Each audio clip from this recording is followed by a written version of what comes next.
This is Series 3 of Away, a podcast for anyone exploring change through sobriety. I'm your host, Steph Roberts.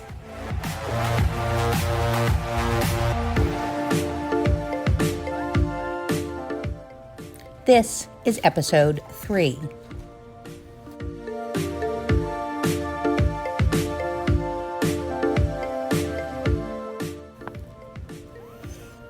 Hello! If you hear crunching in the background, that is the usual crunching. My dog Uma devouring one of her favorite treats in the whole world, Polka Dog Bakery Codskins. Highly recommend. If you have a dog, good for them, good for their teeth, the omegas, much better than bones, which you actually shouldn't be giving your dogs.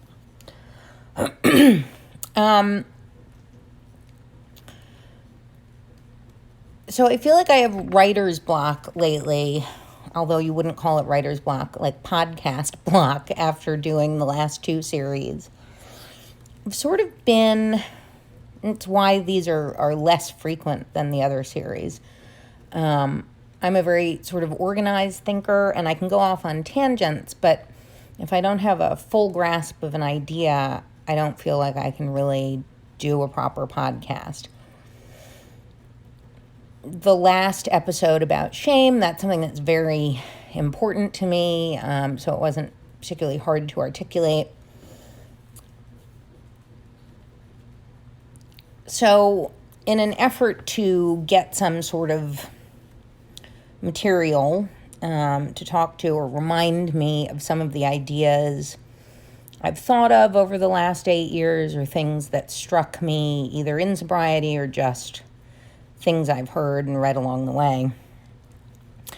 And I put them usually in my notebook on my phone, the notepad on my phone. And I was going through those old notes.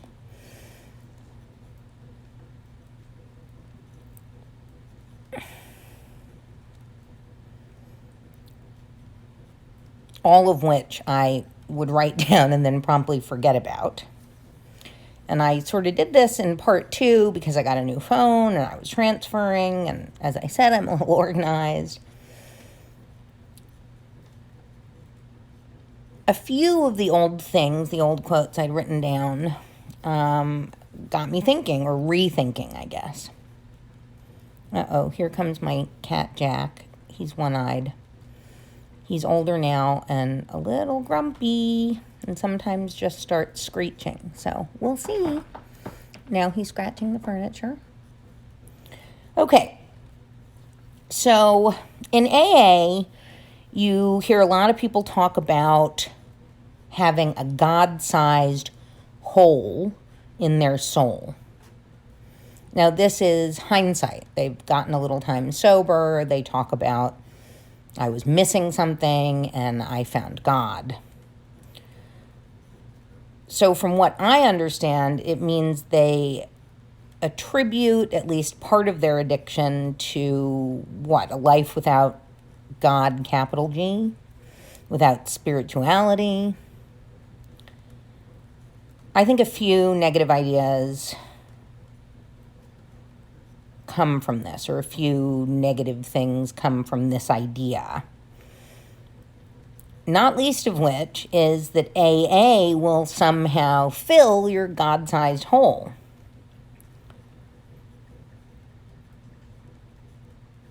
That's not what AA is for. AA is not a religion. If you believe you have a spiritual hole, and that hole turns out to be quote-unquote God-sized, then you will fill it with God. And AA may help you come to that, but it may not. So what if I feel like I'm missing something and God isn't the answer to that hole, but I still want to stop drinking? So your hole, like mine, and let's not take this to some sexual innuendo place. So your hole, like mine, may be other-sized. So what if you have God or spirituality, or what if, as it was for me, not having God was not my problem? I could have found God in 1,000 places. Sure, alcohol cut me off from the ability to see a lot of things and to connect with a lot of things, but not entirely. And God is literally everywhere if you believe in God, and there are means by which you can connect should you feel the need.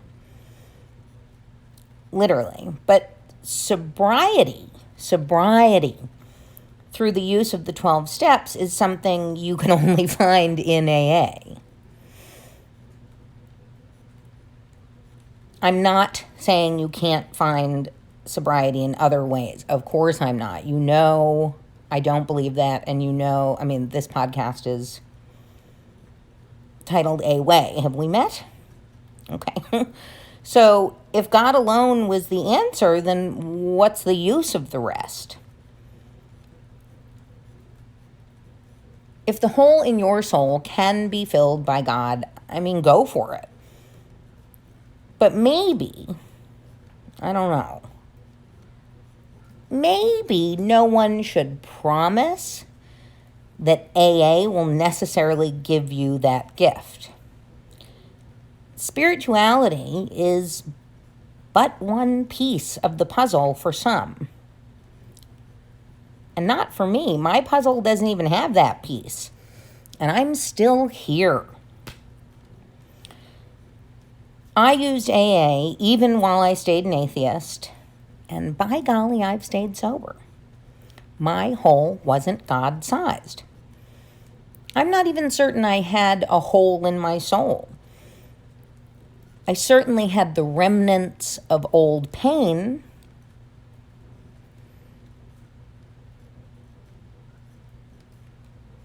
But I also had severe anxiety and bipolar depression, right?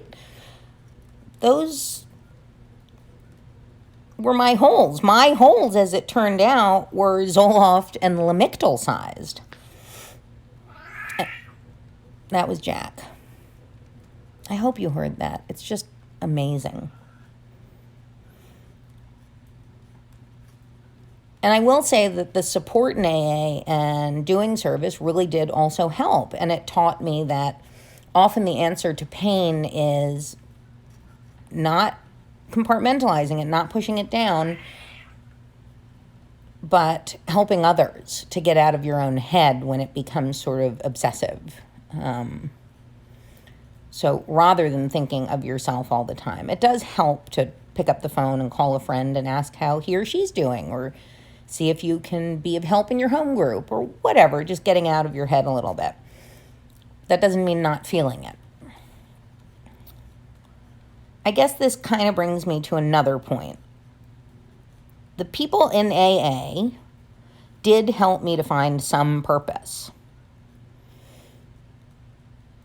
But I think that as long as we continue to insist our lives have a greater purpose, some indefinable greater purpose, rather than saying that our lives only have the purpose we assign them, then we only have half-filled lives or half-lived lives. Hold on, I gotta give Jack treats before he destroys everything. Now he's climbing on the counter. Come here, Jack. Come down.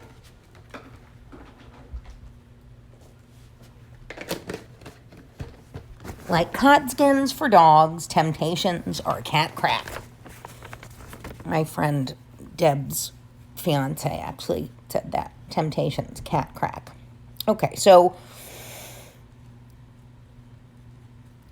if we get real and we say that our lives only have the purpose we assign to them, rather than looking for this big, greater purpose, then we sort of only have half-lived lives, right? We're not We're always looking for something greater instead of being present in our purpose right now, which may be just to help a friend, just to show up for family. One of my purposes can be and is to help other people who struggle with addiction to get and stay sober. And I only came to understand this as a purpose of mine because someone did it for me and she suggested it might feel good to do the same for another person. So I did, and it did. And it turns out that's how it goes in most of my life. I found my purposes. They were not imposed upon me, and they've never been higher, greater, somehow indefinable. I see them as they come. I want to do better. I want to do better for myself and for others. And I guess this is a part of my zeal for personal responsibility, which often contradicts a lot of my very liberal values. The thing is, no matter what it is, all change requires you to do something. Even if you were the victim, to get through it, to get past it, to even one day use it to help others or just for your own personal strength. Experience is everything. You're going to have to work. You're going to have to do something to change the way you feel and think about it. To assign it differently. To take the power out of that victimization, no matter how deep and horrible the pain is, will require effort.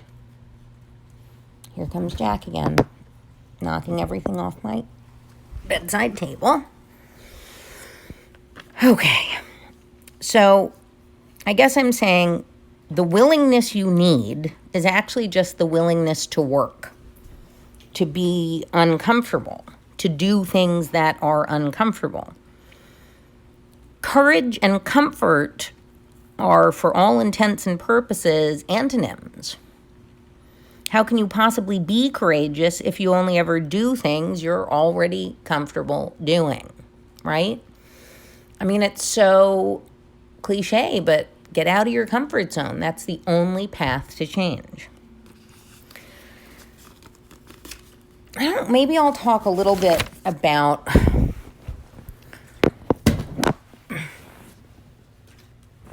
I just spilled my bottle of water. Maybe I'll talk a little bit about me, my own story, and not just why I'm qualified, which many of you already know, to discuss sobriety at all, getting sober, to share my experiences and hope to help others. But I have faced and overcome a lot of difficulties, a lot of addictive stuff, a lot of pain, a lot of physical stuff, nothing like a serious disease.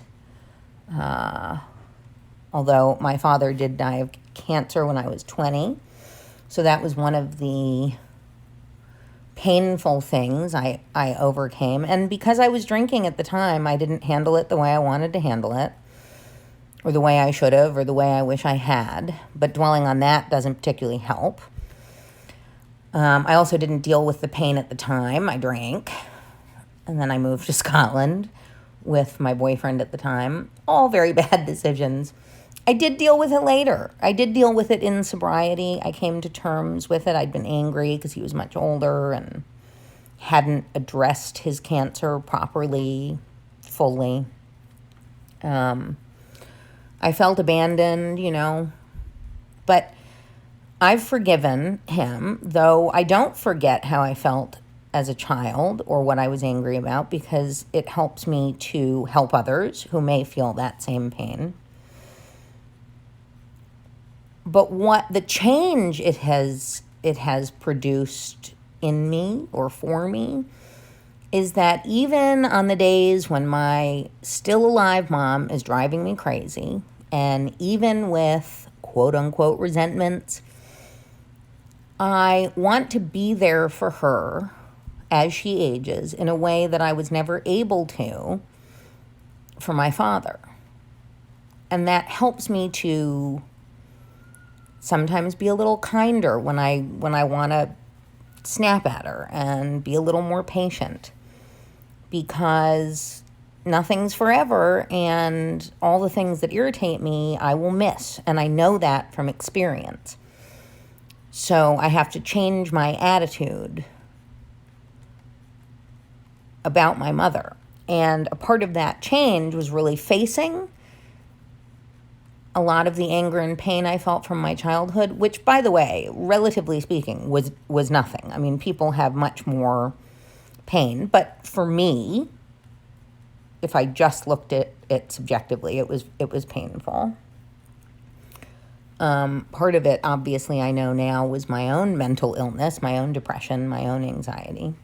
Nonetheless, I had to face it and get the hell over it, right? Because walking around with that pain for the rest of my life would not have benefited me or anyone else.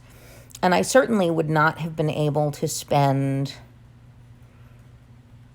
these years with my mother happily and contentedly. She's having surgery in June, later this month. And, I want to be there for her. I just do. And no matter what, in the end, I want to say I handled this relationship well. I want to feel good about it.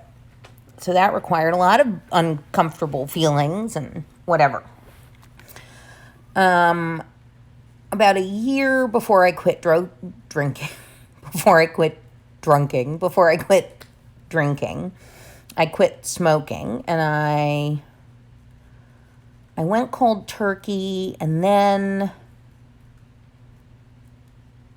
I started using nicotine replacement when I was still having cravings. And then I went off the nicotine replacement, and it's like, 10 years later now, and I'm still using the nicotine replacement. But I listened to Dak Shepard and Mark Maron's podcast, and they make me feel much better about it because they're on and off of it. And my hope is that once I've conquered my current problem, which I'll get into in a minute, or reached my next goal, which I'm creeping up on, then I will try and get off the nicotine lozenges. And in fact, I'm not terribly worried about it because I don't think nicotine itself is the dangerous part. Although as I get older, high blood pressure, and it won't help with that. So I will have to do that and face the discomfort of abstinence once again. Smoking was hard. Not as hard for me as drinking, even though drinking my second time in sobriety, which is now the 8 years, I had 4 years before that. Because drinking for me was a medication in a way smoking was not. Smoking, gave me something to sort of do when I was feeling uncomfortable, but it didn't actually rid me of the anxiety by any means. I mean, it rid me of the anxiety of wanting another cigarette, but not of my actual anxiety. Drinking did that. And so when I stopped drinking, the first time and the second, the second was easier because I had gone much lower in some ways. In other ways, I guess not. But it was harder because it wasn't just breaking a physical addiction. And I was a binge drinker, so I could go a number of days without having a drink. Although those periods of time between binges got shorter, I could still do it. When I first came in 12 years ago, and I got about 4 years together. No, 8, 9, 10, 11, 12. Because then I was out for 3 years. So it was like 15 years ago when I first came in. I'd been kind of a daily drinker. So this time I became a binge drinker. It sort of worked better in my life.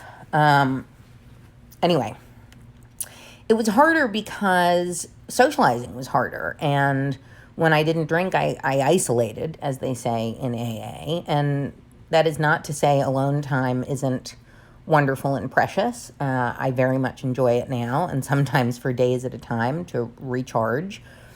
But isolating when you're immersed in an addiction is different. There's usually accompanied, in my experience at least, by obsessive thinking,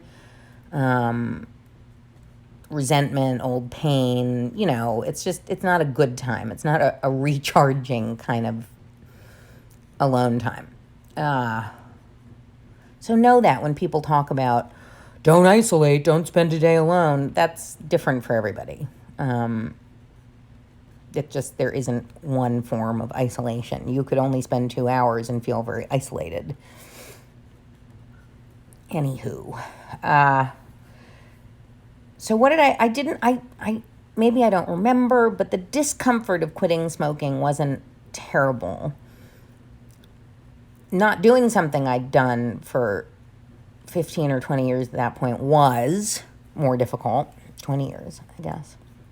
I started smoking when I was 13. Started drinking then, too, and weed. So, that was more for me the end of a habit. Ending a habit. And that's hard. That's hard to change a habit. And just like all the changes I've made in my life, that means experiencing discomfort. You want a cigarette. You don't give in. Nicotine replacement really is amazing, I think, and a great way to go. I do not recommend cold turkey for most people on anything. It can be very difficult. The only time I think it's really important is drinking because, as most of us say in AA, and I don't know that this is true for everybody, but those of us who have benefited from AA, one drink has enough of a disinhibiting effect that you're almost 100% sure to have a second, and a third and a fourth, depending on how much you need to get to oblivion. And you may not consider it just the disinhibiting effect. You may be someone who describes it as a switch flips. Something changes. And for most of us, it gives us energy. We feel normal. And quote-unquote normal drinkers don't have that experience. They get a little fuzzy, tired, happy, but then they probably go to sleep. So where was I? Oh, right. So smoking, craving, discomfort, don't give in to it. It passes. Everything passes. And you hear this in AA, but you hear it in any recovery. In any recovery from any situation. Feelings aren't facts, and they really aren't. They're thoughts. They're born of a thought. They're no more than something passing through your consciousness, right? So if that's all they are, then you know they will pass. Sometimes in the heat of anguish or in the heat of anger, it feels like it will never pass. But I promise 152%, if you stay sober, it will. It will. Give it a chance. So when the drink craving comes, it's very much the same thing. I also, about a year after getting sober, I probably started before I got sober, losing weight. And I was 260 pounds, a size 22, and I am 5'4". I was a big girl, and I had packed on like 60 of those pounds during my first time getting sober because I didn't change anything in my life. I just didn't drink, which is, by the way, phenomenal, right? I'm not hurting as many people. I'm not hurting myself as much. I happened to, in those 4 years, put down alcohol and pick up food. Food had always been an addiction for me. I'd been a binge eater most of my life because of issues in my childhood around eating and food and mom. So it was sort of natural that would be my replacement drug. So I was already 200 pounds, got sober, gained another 60, went out drinking again. That did not help. And I was so miserable at the end of my relapse that I was looking to solve it in any way, and I wasn't ready to put down alcohol again. And so I started by exercising. And actually, while drinking, believe it or not, and you wouldn't based on what people say in AA, I became very disciplined about the exercise. And that began to motivate me about the food. And to tell you the truth, I think that's what, in big part, brought me back into AA. Because when you start to take care of yourself, you want to do more of it. You feel better. It just, self-care begets self-care. So little by little, I made these changes. All of them involved discipline. All of them involved major discomfort.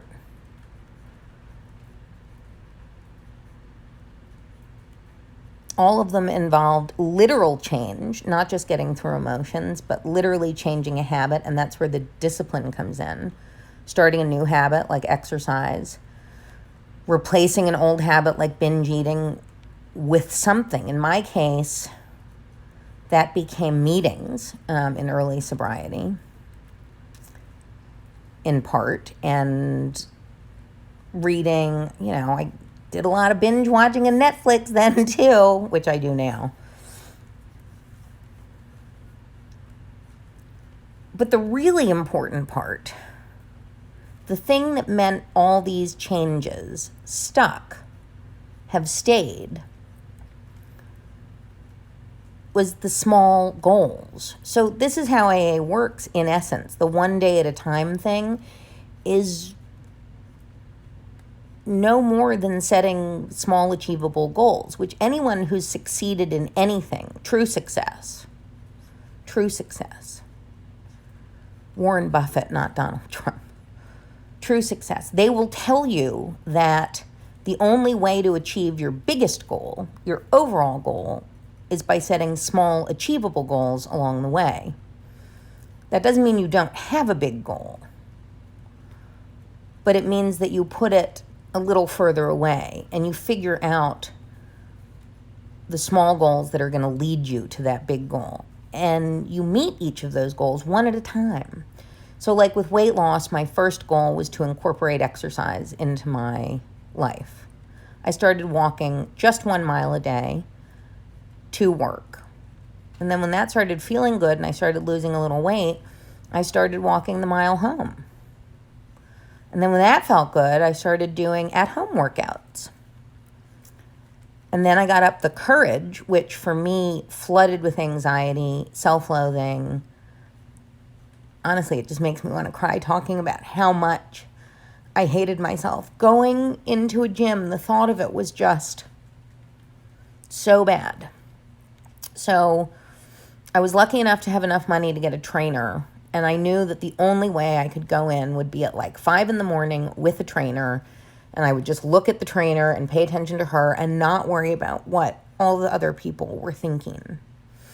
My mom said at the time, and she was so right, like, the people who think something nasty, who cares? But most people aren't thinking about you, or if they are, they might be thinking good for her for taking this step. But when you hate yourself that much and you're so like immersed in that vicious cycle, that's not possible. Anyway, so courage. I really got up the courage and I did the gym thing, and it terrified me. And I did it, and my friend Megan was my trainer then, and we've since become great friends. I could not have done it without her if it weren't for her support and dedication to me and showing up. I mean, who knows? But I just am so grateful for her. So there was courage, and then there was discipline and patience, and slowly but surely it became a regular part of my life. Have I slipped on it sometimes? Yeah. My husband had a stroke at the end of 2017, and 2018 I let food slip, I let exercise slip. I did not drink, I did not smoke, but I definitely was comforting myself with food and being lazy and, And then it was towards the end of 2018 that I sort of couldn't live with myself anymore that way. And I decided to start working out again. And it was so humbling because I had been, in 2015 and 2016, super in shape. Heavyweight lifter, very serious about it. It sort of might have been a little obsessive, to be honest. But it had been a huge part of my life, and this was very humbling coming back to it. I mean, I had to start with beginner workouts, no weights, but I was going to do it, and I was going to do it no matter what. And the key to that was doing it every day, no matter what, no matter how small the workout, even if it was 15 minutes, just getting the habit in place and not being critical and judgmental of myself in my efforts to do that. Being proud of myself every morning that I put on some workout clothes. I'm lucky now. My husband built a gym in the garage, and it has all the weights and everything, so I don't have to motivate myself to go to the gym. But getting up at 5:30 every morning and doing it no matter what, 15 minutes, 20 minutes, and not being mean to myself about A, having to return to being a beginner, and B, only doing short workouts. I just chose to be proud of myself for doing it at all, and to be proud of myself for the discipline. And now, that must have been August of last year, September of last year, I started getting in the workouts every day again. So now that's a habit, 100%, no problem. It doesn't even take that much motivation. I mean, some mornings it does, but I can even include a rest day again, and it doesn't throw me off. Because in the beginning, to develop a new habit, it's really kind of important to do it every day. But now I can throw in a rest day, maybe even 2, and I'm not thrown off. It doesn't demotivate me. And in November, I decided to go on the keto diet. I am very knowledgeable about food and diet and all of that, so I've done it in a sort of healthy way. It turns out that food was not my addiction problem, which I always thought it was. It was sugar, and I don't think this is true for everyone, though I do think sugar isn't great for us in general in big loads. I don't think everyone's addicted. I think plenty of people can have a cookie, and that's it. So I don't want to be one of those people who's like, sugar is evil. It isn't evil. If you're someone who can do it in moderation, just like drinking, smoking weed, if you can do that in moderation, go for it. I can't do these things in moderation, and sugar was as much of an addiction for me, if not worse than alcohol. So I had to break that, and I'm not a big fan of any rigid diet for anybody because it doesn't work long term. It's almost impossible to be 100% paleo all the time. I mean, you can't even have beans. Beans are healthy. But I do think really rigid eating plans are a great way to get motivated again. And then you slowly start to incorporate things back. So since November, I have not had any sugar, any flour, anything that's really insulin boosting, immediate insulin boosting. And it turns out I really was a sugar addict. And now I'm almost as afraid of having sugar as I am of having a drink. Because I know that just one cookie could easily send me back, and maybe not immediately, but I don't want to go down to the kitchen at 2 a.m. and eat all the cookies. I don't. And I want my poor darling husband to be able to have a box of cookies or a box of cereal in the house without me eating them all. And the only way for him to be able to have anything, anything remotely sugary in the house, because he's able to have just one, is if I abstain completely. So I have taken up a lot of keto baking. I'm not saying I'm not getting in my sweet tooth stuff. The weight loss has been slow. The scale weight loss has been slow. The inches have actually dropped off. I was back up to a size 12. Now I'm back down to an 8 or a 6, depending on the designer. Depending on whether it's like Land's End or Brooks Brothers. I mean, that's as high end as I go. It's 18.8 pounds on the scale. More in terms of clothes fitting, obviously, because I put on a lot of muscle again. And so that would seem slow if you're a scale weight counter, since like a little under a year for 20 pounds. I don't have that much to lose, so it's that much harder than it was the first time when I took off 100 pounds. I mean, those changes were so drastic, my body just like, thank God we're getting off the weight. But this time, just like my second time in sobriety, this time feels different because I set such small, achievable goals, and I got each habit into place one at a time. So I changed the exercise, gradually got up to where I am now, which is I'm really happy with. I'm back to the heavy lifting. I feel really good. I'm not overdoing it like I used to. I'm not being obsessive. I'm pretty good about it. And then I changed the eating. And I went a little hardcore on the keto at first, but I'm just not someone who can deal with calories. It's much easier for me to deal with macros. And I'll tell you, I've lost 20 pounds eating a net average of 2,500 calories a day. So not all calories are created equal, let me tell you. 7 or 8 months later, and I feel really good about not eating sugar and flour. Does it mean I'll never do it again? Of course not.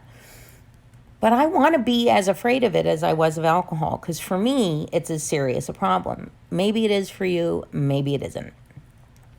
Sometimes trying to take something out and seeing is a great way to figure out what you need to do to be your best self. So it may not be sugar, but anyway, that's a discussion for another time. I guess my whole point here is I've made a lot of changes in my life, from relationships, how I treat other people, and setting boundaries, how I expect them to treat me, my ability to show up and to be present even when I'm uncomfortable, my weight, my smoking, my drinking, my cocaine. Cocaine was oddly a difficult one, even though I wouldn't have called myself an addict because of the whole ritual around it. I can still get a little like, woo, when I see it on TV, which I don't get about drinking at all. Or cookies. I've recently been much more disciplined, or really for the first time as disciplined as I need to be about meditating. I'm using Sam Harris's Waking Up app to help me with the discipline part of it. I sort of know meditation, but because it's a 50-day program on there, it like really helps. It's just 10 minutes every morning, gets me into the habit. And because I'm now back in the habit, I can start to take it further on my own, or he offers other guided meditations on the app. I think it's a really worthwhile way to do it. He's an atheist, so it's not spiritual. There are lots of different ways to do it. I don't like a lot, I won't say don't like, but the transcendental meditation, while it's great, also does cost money. Maybe only one time, but it's a little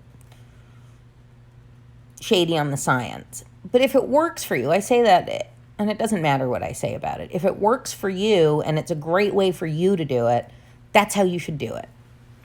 Just don't become indoctrinated by one kind of belief, or try not to. Like, use it for what meditation is meant to be used for: sharpening, focusing, being more present, being able to cope with situations that might otherwise be difficult.